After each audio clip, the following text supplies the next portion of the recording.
السلام علیکم ورحمۃ اللہ وبرکاتہ۔ الحکمہ انٹرنیشنل کے لائیو پریزنٹیشن سیشن سے میں ہوں اسامہ افضل پسروری۔ سامعین، آج ہم بات کریں گے توحید ربوبیت کے بارے میں کہ توحید ربوبیت کیا ہے۔ اللہ رب العالمین نے انسان کو قرآن مجید میں توحید ربوبیت کو بڑے احسن انداز میں سمجھایا ہے۔ اللہ فرماتے ہیں سنوریہم آیاتنا فی الآفاق وفی انفسہم حتی یتبین لہم انہ الحق۔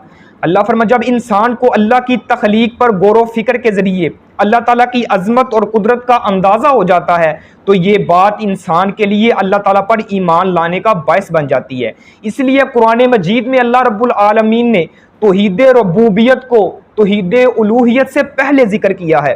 اس پوری کائنات کی تخلیق بے حد پختہ عظیم اس بات پر دلالت کرتی ہے کہ ان سب کو بنانے والا کوئی ہے اور وہ اکیلا اللہ رب العالمین کی ذات ہے جو ہر چیز پر ہر طرح کا تصرف رکھتا ہے۔ اللہ رب العالمین ہی اس کو بنانے والا اکیلا ہے۔ اسی طرح اللہ رب العالمین نے ہم قرآن مجید میں اللہ نے بے شمار جگہ پر توحید ربوبیت کا ذکر کرتے ہوئے لوگوں کو سمجھایا ہے۔ ہم اس میں سے 3 چیزوں کا ذکر کریں گے۔ سب سے پہلے عقلی انداز سے توحید ربوبیت کو اللہ رب العالمین نے کیسے بیان کیا ہے، پھر اسی طرح سوالیہ انداز سے اللہ رب العالمین نے توحید ربوبیت کو کیسے بیان کیا ہے، پھر اللہ رب العالمین نے استفہامیہ انداز میں توحید ربوبیت کو کیسے بیان کیا ہے۔ سب سے پہلے عقلی انداز سے توحید ربوبیت کو اللہ نے کیسے بیان کیا۔ اللہ تعالیٰ فرماتے ہیں لو کان فیہما آلہۃ الا اللہ لفسدتا، اگر زمین و آسمان میں اللہ رب العالمین کی ذات کے سوا کوئی اور معبود ہوتے لفسدتا، البتہ وہ ضرور بگڑ جاتے، فساد برپا ہو جاتا۔ یعنی اس کائنات کا نظام چلانے والا اللہ رب العالمین اکیلا ہی ہے۔ اگر اللہ کے علاوہ کوئی اور معبود ہوتے تو وہ یہ نظام نہیں چلا سکتے تھے، یہ نظام تباہ و برباد ہو جاتا۔ یعنی عقلی انداز سے اللہ تعالیٰ فرماتے ہیں کہ اس نظام کو چلانے والا میں اکیلا ہی ہوں، اگر میرے علاوہ کوئی اور ہوتا تو یہ نظام کو وہ کبھی بھی نہیں چلا نہیں سکتا تھا، کیونکہ لفاسدہ تھا، وہ آپس میں جگر پڑتے۔ ایک کہتا میں نے بارش کو نازل کرنا ہے، دوسرا کہتا میں نے بارش کو برسانا نہیں، ایک کہتا میں نے اس کو بیٹا عطا کرنا، دوسرا کہتا میں نے اس کو بیٹی عطا۔ یعنی اس کائنات کا نظام چلانے والا وہ اکیلا رب العالمین ہے، اگر اللہ کے علاوہ کوئی اور معبود ہوتے تو وہ اس کائنات کا نظام نہیں چلا سکتے۔ اللہ رب العالمین نے اسی طرح سوالیہ انداز سے توحید ربوبیت کو کیسے قرآن میں بیان کیا۔ اللہ تعالیٰ فرماتے ہیں ام خلقوا من غیر شیء ام هم الخالقون، یا وہ کسی چیز کے بغیر ہی پیدا ہو گئے ہیں یا وہ خود پیدا کرنے والے ہیں۔ اللہ فرماتے ہیں کیا وہ کسی چیز کے بغیر وہ خود پیدا ہو گئے ہیں یا وہ خود پیدا کرنے والے ہیں۔ یعنی وہ خود پیدا کرنے والے بھی نہیں، نہ ہی وہ کسی چیز سے خود پیدا ہوئے ہیں۔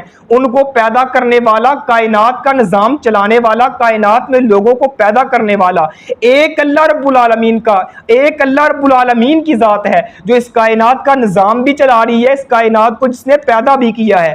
اسی طرح اللہ رب العالمین نے سوالیہ انداز سے بڑے احسن انداز میں فرمایا ام خلقوا من غیر شیء ام هم الخالقون، کیا وہ کسی چیز کے بغیر ہی پیدا ہو گئے ہیں یا وہ خود پیدا کرنے والے ہیں۔ اسی طرح تیسرے نمبر پہ اللہ رب العالمین نے استفہامیہ انداز میں توحید ربوبیت کو بڑے احسن انداز میں بیان کیا ہے۔ اللہ تعالیٰ فرماتے ہیں افرأیتم الماء الذی تشربون، کیا آپ نے وہ پانی دیکھا ہے جو آپ پانی کو استعمال کرتے ہو، جس کو تم پیتے ہو، انتم انزلتموہ من المزن ام نحن المنزلون، کیا تم اس کو بادلوں سے برساتے ہو یا ہم برسانے والے ہیں۔ اس پانی کو اللہ رب العالمین فرماتے ہیں بارش کے ذریعے ہم ہی نازل کرتے ہیں۔ لو نشاء جعلناہ اجاجا فلولا تشکرون، اگر ہم چاہیں تو اس پانی کو نمکین بنا دیں، سخت نمکین بنا دیں، پھر تم اللہ کا شکریہ ادا کیوں نہیں کرتے۔ اللہ رب العالمین کا انداز بیان دیکھو، اللہ رب العالمین نے استفہامیہ انداز میں کتنے احسن اسلوب میں اپنے قرآن مجید میں توحید ربوبیت کو بیان کیا ہے۔ اللہ فرماتے ہیں اگر ہم چاہتے لو نشاء جعلناہ اجاجا فلولا تشکرون، اگر ہم چاہتے تو اس پانی کو سخت نمکین بنا دیتے، پس تم اللہ کا شکریہ ادا کیوں نہیں کرتے۔ اسی طرح اللہ تعالیٰ نے آگے فرمایا افرأیتم النار التی تورون، کیا تم دیکھتے نہیں جو تم آگ سے لگاتے ہو، کیا تم اس درخت کو پیدا کرنے والے ہو جس درخت سے تم آگ کو سلگاتے ہو، یا ہم اس درخت کو پیدا کرنے والے ہیں۔ تم نصیحت حاصل کیوں نہیں کرتے۔ اس میں اللہ نے نصیحت رکھی ہے، مسافروں کے لیے نصیحت بھی ہے، اور اسی طرح اللہ رب العالمین نے ایک فائدے کی چیز بھی رکھی ہے۔ ساتھ اللہ تعالیٰ فرماتے ہیں فسبح بسم ربک العظیم